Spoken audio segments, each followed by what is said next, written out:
Hi besties, how you all doing Today, Welcome to another story time with me. But before I start, can you please give a warm hug to any woman you see beside you? I lived in this place where I had a neighbor, and the neighbor was actually new, right?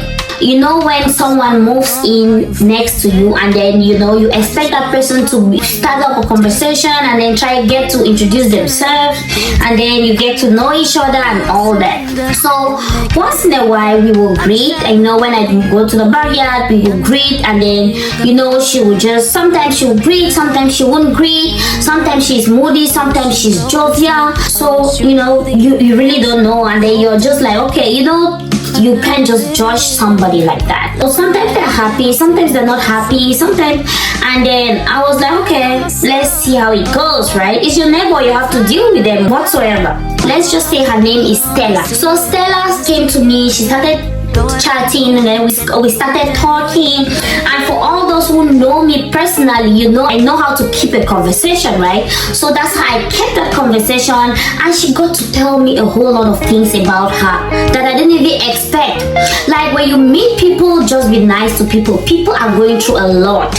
If we could see through people's pain, if we could see through people's bodies, we will see the level of pain, the level of torture, level of torment that people are actually going through.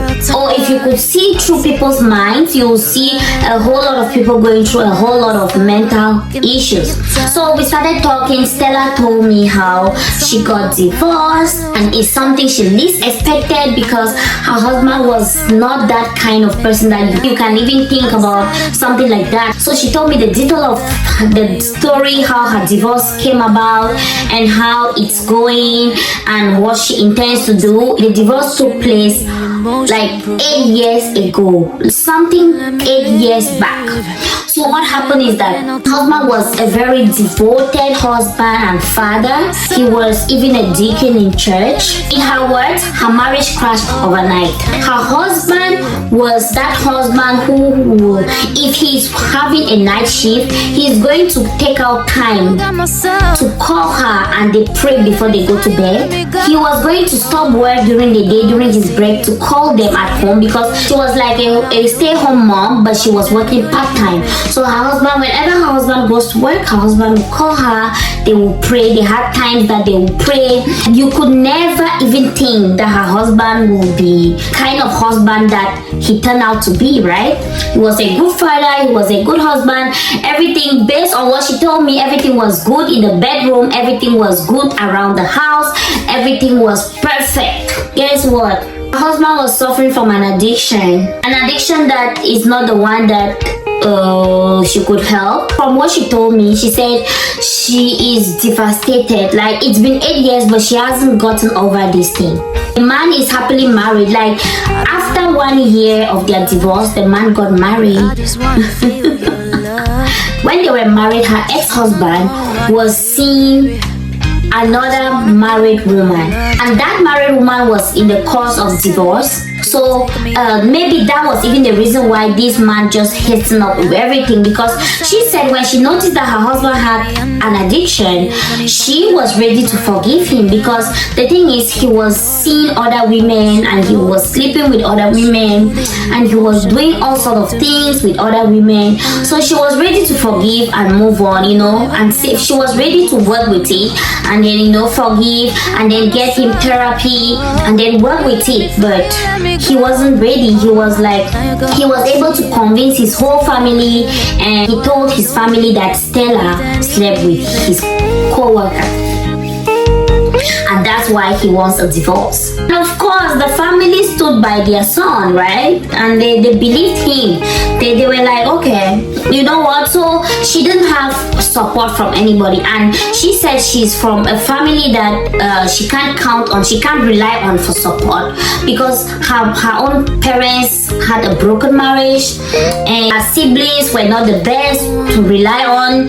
Like, everything was going on. Like, it's like she was even in her family, she's like the upright person. She's the one that will give advice. She's the one that will help people in such situations. So she had nowhere to run to. She was left alone. Her in-laws were not with her because some told them that she slept with her co-worker, and they believed him.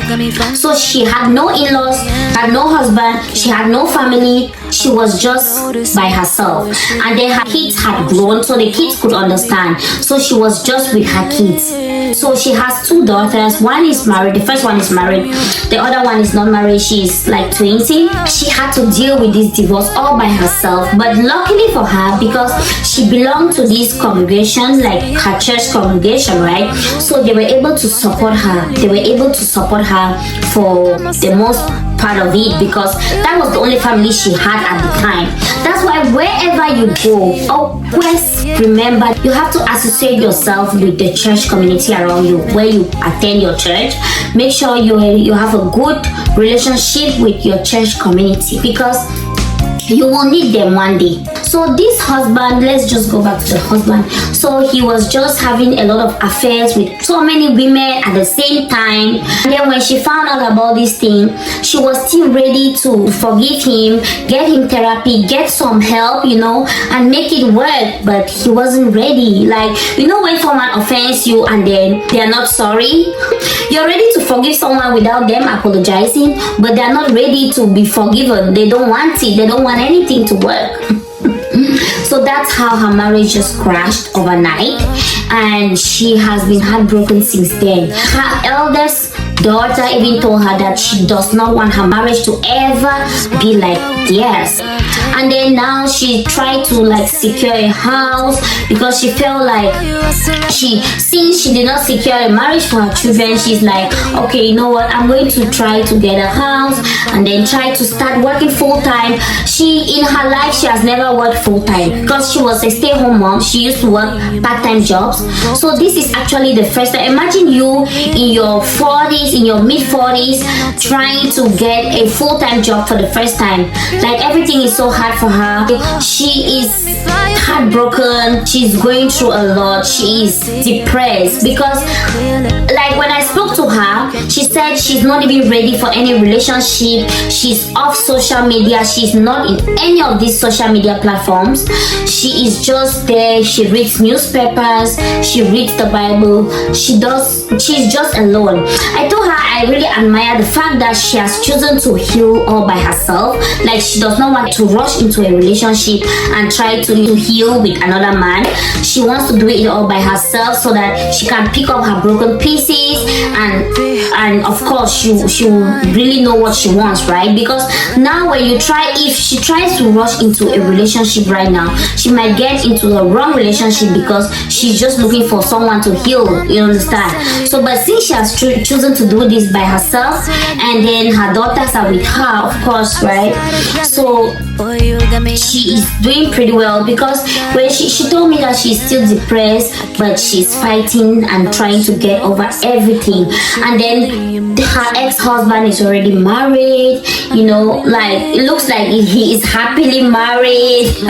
He got married within a year of their divorce, and then he is living in a luxurious home because he got married to a woman who was well-to-do. The woman was already living in a $1 million house. So the woman was a rich woman, and then he too was making good money, because think about it, if she was a stay-at-home mom and she was, I'm so sorry if you get Amy's voice, that is Amy is naughty, like I know, like, please just bear with me. So yes, she was a stay-at-home mom, and her husband was the one doing everything. The husband had a really good job, so the husband just dumped her and then got into a marriage with an already made woman. So they are living a good life. But nevertheless, karma comes at the right time. Karma doesn't forget you. Whatever you do, karma never forgets. So they seem like they are living happily ever after, and she down this way is heartbroken, depressed. She's trying to take care of her mental health, but it's very hard for her. But trust me, from how she talked to me, I feel like she is doing pretty well. She's a strong woman, even though she's because she said it's like she's starting life from afresh, because guess what, she got married when she was just 21. So she was really young. She said she has to navigate everything from scratch because she has never had the opportunity to live by herself. She has never had the opportunity to work full time. She has never had to make decisions by herself. So she has always been, her husband has been the one doing everything, and never for once did he complain, or never for once did he try to say, no, you have to do it this way, you have to try to do things by yourself and all that. Good thing is she had her driver's license, so having a driver, she can actually do some things by herself. But she of course she missed her husband. Her husband was a very good husband. He was there for them. He was a good father. Like, she does not know what happened, and from what she told me, I really don't know what happened, because she still talks very good about this man. So the man was a good man, but overnight something happened. Like, that's why I said, when you're married, you have to pray for your partner. You have to, because you don't know what will happen tomorrow. You don't know, he might be the sweetest thing today, and tomorrow he is the most bitter thing you can ever taste. Oh my God. She said she is trying her best because she has no one in the world to talk to. So she is all by herself. She's not on any social media platform. She's trying to navigate life at 47. She's trying to navigate life from scratch. The good thing is she doesn't have the toddlers anymore. She has big kids that are going out. The 20 years old, before you know it, she'll be gone, and then she'll have to just do it by herself. So she's just trusting God, and then she's thanking God. So she keeps saying that God loves her, and that's for sure. God loves her, because think about it. You're starting life from scratch at 47. It's not really from scratch, but think about it. You have been with this man all your life. He was providing, he was caring, he was guiding you in your decisions. He was like your father, like your mother, because she said she came from a marriage. She came from a broken family. Her mom and her dad were divorced, and her mom had already passed on. So she is navigating it all by herself. Her elder sister, nowhere to be found. Like, she is all by herself. So please, I'm sharing Stella's story so that a woman out there will learn, right? So there are so many lessons to learn out of this story. I'm going to start with the first one. Is when you're married, don't depend on your husband for everything. Try to be independent. Yes, no matter how loving he proves, or he tries, or he claims to be, or he's doing, you have to also get your own job. Also be financially stable. Try to do your own things. Try to face your own career. Try to do your own thing. Try to provide for your own self. Don't rely on him, because you don't know tomorrow. And then the second lesson is if you're going through a heartbreak, or you're going through a divorce, don't rush into a relationship, because what you're going to do is most likely you're going to get into the wrong relationship because you want to heal. You can just get into another manipulator who has heard your story, and is going to try to, like a wolf in sheep clothing. He will just mask and then try to make it look like he's better than your ex, and then with time his real colors will come out. So it's good to heal all by yourself.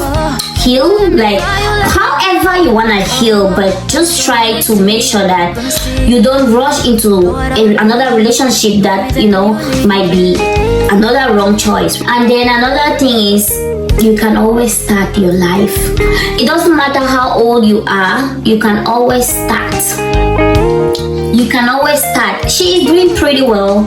She has a home, because when they got divorced, they were living in a property, so they sold the property, and then she got her own share of the money, and right away she got a house, and she put in pretty much a good amount of down payment, so her mortgage is relatively low, and she has gotten a full-time job. And then she told me in like 5 years time she'll pay off her house. So is that not great? Like, think about it. As a matter of fact, she's way ahead of a lot of people. I'm just sharing this story so that it helps somebody out there. That's why I started by saying that look around. Any woman you see around, you just hug them, because You really don't know what people are going through. Like when I just saw her, I didn't know she was going through all this. She's going through a whole lot of things, and before you know it, people will start judging her. Imagine she goes to work now, and then because of what she's dealing with mentally, one day people will start saying, oh, she's bipolar. Oh, today she's happy, tomorrow she's sad.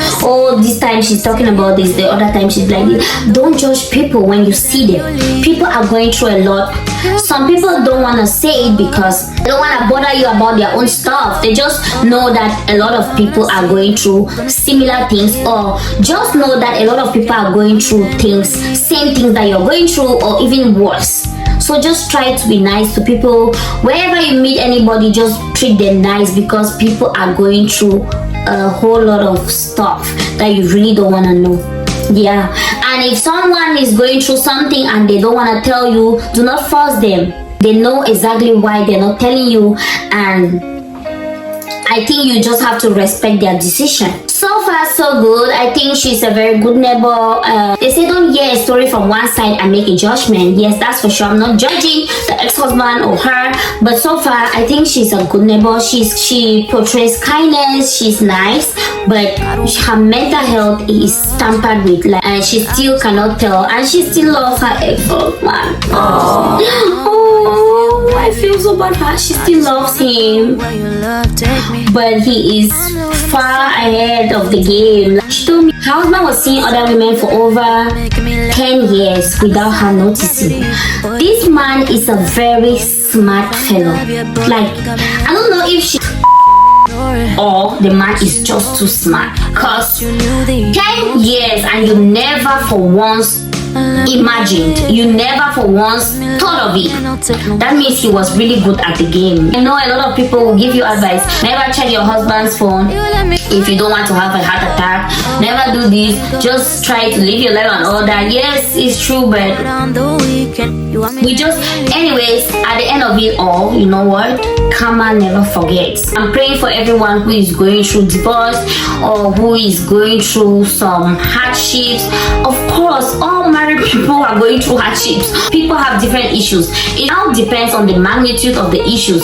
But if you're going through a divorce that is not a peaceful divorce, I just hope that you get over it, and of course God will see you through. I just thought I should share this story with you guys and get to hear your opinions. Let me know if you can relate to this story, or if you found this story helpful, and if you found this interesting, if you found this educational, if you found this video helpful. Do not forget to leave it a thumbs up, and of course share until it reaches someone. Thank you so much. Other side of boy, you got me under.